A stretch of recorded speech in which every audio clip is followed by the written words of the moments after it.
I'm glad to have an opportunity to share with you all. And I am one of the 17 people that was kidnapped by the gang down in Haiti for 62 days. And these are just a couple of stories of times where God answered prayer while we were down there at that camp, because prayer was a huge part of our life down there. We did a lot of praying. We prayed about 3 times a day on average, and often quite a bit more. And God did answer a lot of prayers in an amazing way while we were down there.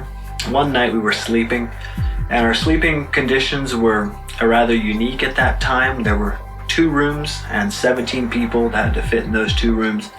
And I was sleeping beside on a mattress beside a young boy who was about 15 years old.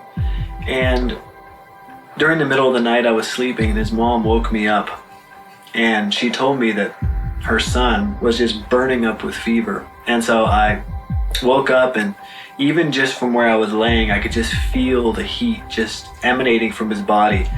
And I wasn't quite sure what to do. Neither one of us were. We didn't have any medicine. We didn't have anything like that. All we had was something similar to ibuprofen, and she had given him 2 of them before he'd gone to bed, and they hadn't helped, and so she couldn't give him any more. And so really our only option was to pray. And so I woke his older sister up, and his older sister and his mom and me, we all took turns praying for him. We prayed around the circle, put our hands on him and prayed. And it was just absolutely amazing what happened, because after we were done praying, I think it was after we were done praying, maybe it was even while we were still praying, I don't remember for sure, but you could just feel his temperature going down. I mean, we had our hands on him, his hands, his forehead. You could just feel his temperature going down, and within less than 5 minutes, he was completely back to normal temperature. He never woke up, and he never had a problem with that the whole rest of the time we were down there. So that was the one story that came to my mind. Just an amazing answer to prayer. God answered it so quickly. He answered it immediately. And there's a verse in the Bible that tells us to pray without ceasing. And I do have to admit that being down there in that camp and some of the things we saw probably helped me to understand that story of praying without, or that verse about praying without ceasing and what that means. The night that we escaped from the camp was a night that we did a lot of praying.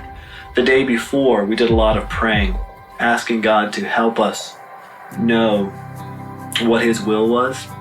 And there were a huge number of answered prayers that night, that day and that night. Starting off with just the very first one answered prayer was, God just gave us unity as a group. He helped us to be together. He helped us to agree on what we should and shouldn't do for walking out. Prior to this, we had talked about walking out. We had talked about escaping. And up until the day before we actually did escape, none of us, we were never able to come to a 100% agreement on how to do it until the day before we walked out. So that was the first answered prayer.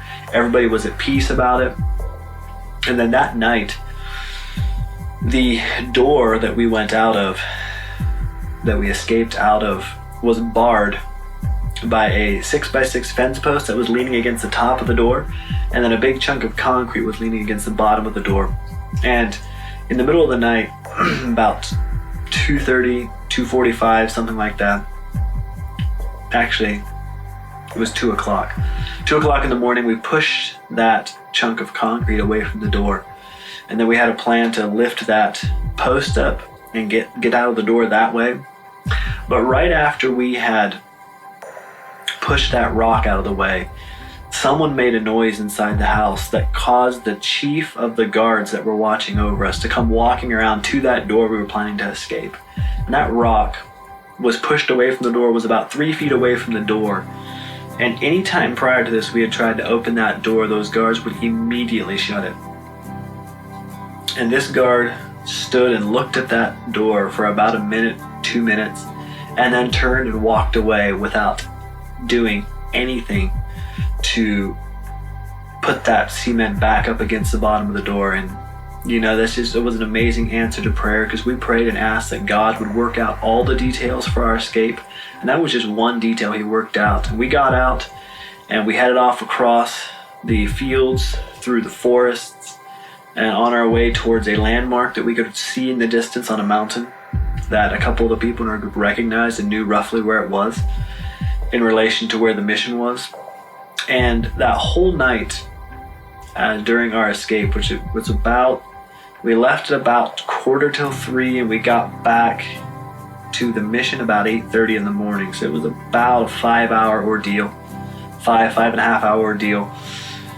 And the whole night, whenever we felt a need for guidance, which was quite often, where we ran into situations where we didn't know where to go, we didn't know how to keep going, whether it was walking through the middle of a village in the middle of the night and praying that God would keep everybody asleep, or whether it was threading our way through a forest of brambles with absolutely no light. You could barely see your hand in front of your face, it was so dark, and you were feeling your way through with your hands.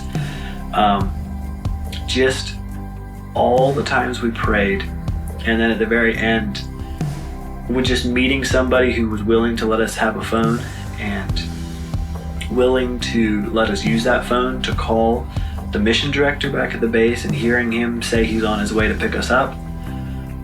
Those answers to prayer were just absolutely amazing. God did guide us every step of the way. We got back to the base. We got back there safely. We were all intact. Nobody was hurt. Nobody was scratched up that bad, even though we had spent 2.5 hours pushing our way through thorns and brambles and cactuses and all that kind of stuff. God just did an amazing, amazing miracle. And so prayer does work. Prayer works 100%. It is our best avenue. It's our best thing to do when we run into problems, run into situations we can't control. Just stop and pray. That's what God wants us to do. That's what He wants us to make a habit of. He answered so many miracles, so many prayers. He did so many miracles. And during our time down there, 60 days, it seemed like every day He did something miraculous. I trust that God can work in your life through these stories, that if any of you are doubting or questioning God, His ability to do miracles still today, they do still happen. Just keep praying.